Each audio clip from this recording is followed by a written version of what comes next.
ଖ୍ରୀଷ୍ଟୀୟ ପ୍ରେମ ନମସ୍କାର ସହିତ ଆପଣ ପ୍ରତ୍ୟେକଙ୍କୁ ଆମର ଏଇ ଓଡ଼ିଆ ବାଇବେଲ କୁଇଜ୍ କାର୍ଯ୍ୟକ୍ରମକୁ ସ୍ୱାଗତ କରେ। ଆମମାନେ ପ୍ରତ୍ୟେକ ପ୍ରଭୁଙ୍କ ବାକ୍ୟରେ ତାଙ୍କ ଜ୍ଞାନରେ ବୃଦ୍ଧି ପାଉଅଛୁ ଏହି କାର୍ଯ୍ୟକ୍ରମ ଦ୍ୱାରା। ବିଶେଷରେ ସାନ ସାନ ପିଲାମାନେ ଏଥିରେ ଅଂଶୀ ହୋଇ ଉପକୃତ ହେଉଛନ୍ତି।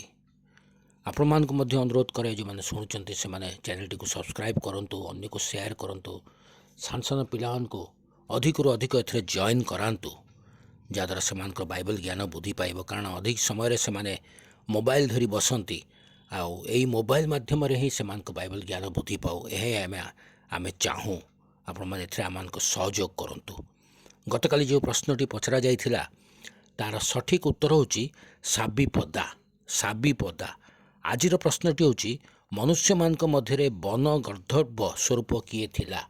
ମନୁଷ୍ୟମାନଙ୍କ ମଧ୍ୟରେ ବନଗର୍ଦ୍ଧବ ସ୍ୱରୂପ କିଏ ଥିଲା? ଆପଣଙ୍କ ଉତ୍ତର କମେଣ୍ଟ ବକ୍ସ ଯାଇ ଆମମାନଙ୍କୁ ଜଣାନ୍ତୁ। ଧନ୍ୟବାଦ।